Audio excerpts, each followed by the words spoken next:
ഒന്ന് തുടരാം ശ്രീ വെങ്കിടാചലം. ഒന്ന് Thrissur Pooram exhibition secretary C വിപിനും നമുക്കൊപ്പം ചേരുന്നു. തൃശൂർ പൂരം അടക്കം കൃത്യമായ രീതിയിലുള്ള മാനദണ്ഡങ്ങൾ പാലിക്കാതെ നടത്തുന്നതാണ്. ഇതിനകത്തൊരു ബാലൻസിംഗേ നടക്കുകയില്ല. വെടിമരുന്ന് പ്രയോഗവുമായി ബന്ധപ്പെട്ട് നടക്കുന്നത് മുഴുവൻ അനാസ്ഥയാണ് എന്നുള്ളൊരു ആരോപണം കൂടിയാണ് ശ്രീ വെങ്കിടാചലത്തിന്റെ ഭാഗത്തു നിന്നുള്ളത്. താങ്കൾ കേട്ടിരിക്കുമെന്ന് കരുതുന്നു. ഉത്സവകാലമാണ്, സ്വാഭാവികമായിട്ടും പല ഭാഗത്തായി അപകടങ്ങൾ നടക്കുന്നതിന്റെ റിപ്പോർട്ടുകളെല്ലാം വന്നുകൊണ്ടിരിക്കുന്ന സാഹചര്യം. അതുകൊണ്ട് തന്നെ നിയന്ത്രണങ്ങൾ കൊണ്ടുവരാൻ ഉള്ള നീക്കത്തിലേക്ക് ജില്ലാ ഭരണകൂടങ്ങൾ കടക്കുന്ന ഒരു സാഹചര്യമൊക്കെ ഉണ്ട്. ഇപ്പോഴത്തെ കാലത്തും അപകടം ക്ഷണിച്ചു വരുത്തുന്ന രീതിയിലുള്ള അനാസ്ഥ നടക്കുന്നു. അതിൽ ഉത്സവ സംഘാടക സമിതികളടക്കം ശ്രദ്ധാലുക്കളെ ആകുന്നില്ല എന്നുള്ളൊരു ആരോപണമുണ്ട്. എങ്ങനെ പ്രതികരിക്കുന്നു? നമസ്കാരം. ഞാൻ തൃശ്ശൂർ പൂരം എക്സിബിഷൻ സെക്രട്ടറിയാണ്. അതോടൊപ്പം തന്നെ ഞാൻ ഉത്രാളിക്കാവ് പൂരം കുമരനെല്ലൂർ ദേശത്തിന്റെ സെക്രട്ടറി കൂടിയാണ്. അപ്പോ ശ്രീ വെങ്കടാചലം പറഞ്ഞ പോലെ തൃശ്ശൂർ പൂരത്തിന് മാത്രമല്ല, വെടിക്കെട്ടുന്നതിന് മാഗസിനുള്ള ലൈസൻസ്, ഗവൺമെന്റ് മാഗസിൻ, എക്സ്പോസിയുടെ ലൈസൻസ് ഉള്ള മാഗസിൻ ഉത്രാളിക്കാവിലുണ്ട്. 2000 കിലോ വരെ സ്റ്റോർ ചെയ്യാവുന്ന ഉത്രാളിക്കാവില് അങ്ങനെ ഒരു മാഗസിൻ ഉണ്ട്.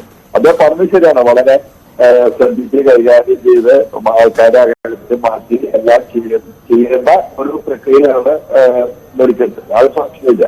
അപ്പൊ അതിൻ്റെയുള്ള എല്ലാ സൗകര്യങ്ങളും ഉത്രാളിക്കാവിനെ സംബന്ധിച്ചാണെങ്കിൽ അവിടെ ഉണ്ട്.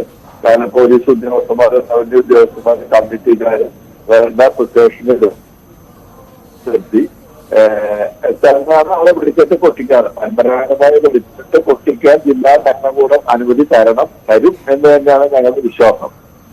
മാത്രം അദ്ദേഹം ആനയുടെ കാര്യം പറഞ്ഞു. ഉത്രാളിക്കാരനെ സംബന്ധിച്ചിടത്തോളം ആനകളെ എഴുന്നള്ളിപ്പ് കഴിഞ്ഞ്, കൂട്ടെഴുന്നള്ളിപ്പ് കഴിഞ്ഞ് വെള്ളം കൊടുത്ത് വളരെ അകലേക്ക് മാറ്റി നിർത്തിയതിനു ശേഷം മാത്രമാണ് അവിടെ വെടിക്കെട്ട് പൊട്ടിക്കുന്നത്. ഇതുവരെ ഭഗവതി സഹായിച്ച് അവിടെ അങ്ങനെ യാതൊരു അപകടവും ഉണ്ടായിട്ടില്ല. ഇതാണ് അതിനെ കുറിച്ചിട്ട് എനിക്ക് പറയാൻ. പല രീതിയിൽ, അതായത് ഇതിന്റെ ലൈസൻസുമായി ബന്ധപ്പെട്ട് നൽകുന്ന ലൈസൻസ് അനുസരിച്ചിട്ടുള്ള കാര്യങ്ങളല്ല നടക്കുന്നത്. വളരെ ചെറിയ തോതിൽ കരിമരുന്ന് ഉപയോഗിക്കാൻ, വെടിമരുന്ന് ഉപയോഗിക്കാനുള്ള ലൈസൻസിനെ വലിയ തോതിലേക്ക് ആക്കി മാറ്റുകയാണ്. ആ രീതിയിലുള്ള ലൈസൻസാണ് ജില്ലാ ഭരണകൂടം അടക്കം നൽകുന്നത് എന്നുള്ളൊരു ആരോപണം കൂടിയുണ്ട്. അത് ശരിയാണോ? തീർച്ചയായിട്ടും 15 കിലോ ജില്ലാ കളക്ടർക്ക് 15 കിലോ മാത്രമേ തരാനുള്ള അദ്ദേഹത്തിന്റെ പരമാവധി അധികാരം ഒപ്പം മാത്രമേ ഉള്ളൂ. അതിനനുസരിച്ച് തന്നെയാണ് നമ്മളെ പൊട്ടിക്കുന്നത്. ചെറിയ മാറ്റങ്ങൾ വരും, ചെറിയ മാറ്റങ്ങൾ വരുന്നല്ലാതെ വേറെ ഒന്നും സംഭവിക്കാറില്ല. കാരണം പോലീസ് അവിടെ തന്നെ വീഡിയോ എടുക്കുന്നുണ്ട്. ആ വീഡിയോ അതില് കറക്റ്റ് കളക്ടർക്കും അധികാരികൾക്കും എക്സ്പോസിബിലിറ്റിക്കും ഒക്കെ അവര് വീഡിയോ അയക്കുന്നുണ്ട്. അതുകൊണ്ട് കണ്ടമാനം കൂട്ടിയിട്ടോ ഒന്നും നമ്മളെ ഒന്നും പൊട്ടിക്കാറില്ല.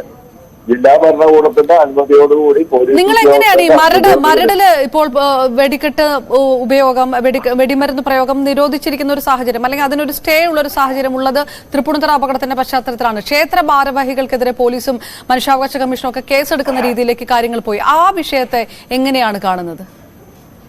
അല്ല, അത് ഞാൻ മനസ്സിലാക്കിയെടുത്തോളം അവിടെ തന്നെ അവര് ജില്ലാ ഭരണകൂടത്തിന്റെ അനുമതി ഇല്ലാതെയാണ് ഇത് പൊട്ടിക്കാൻ ശ്രമിച്ചത് എന്നാണ് ഞാൻ മനസ്സിലാക്കിയത്. പിന്നെ അവിടുത്തെ സ്ഥലപരിമിതി, പിന്നെ തൃപ്പൂണിത്തുറ എന്ന് പറഞ്ഞത് ആ വെടിക്കെട്ട് നടന്നത് വളരെയധികം കെട്ടിടങ്ങൾക്ക് ഇടയിൽ വളരെ അധികമാണ്.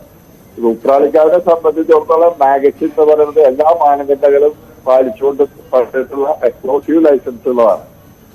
എന്റെ അറിവ് ശരിയാണെങ്കിൽ തൃശ്ശൂരും ഉത്രാളിക്കാവിലും മാത്രമേ മാഗസിൻ ഉള്ളൂ. അതായത് ഞാൻ ചോദിക്കുന്നത്, ജനറലി പറയുകയാണെങ്കിൽ ഇത്തരം ഉത്സവങ്ങളിൽ ഫയർ വർക്ക്സ് നടക്കുന്നിടത്ത് വളരെ വ്യക്തമായിട്ട് തന്നെ അതിന്റെ മാനദണ്ഡങ്ങൾ ലംഘിക്കപ്പെടുന്നുണ്ട് എന്നുകൂടിയാണോ?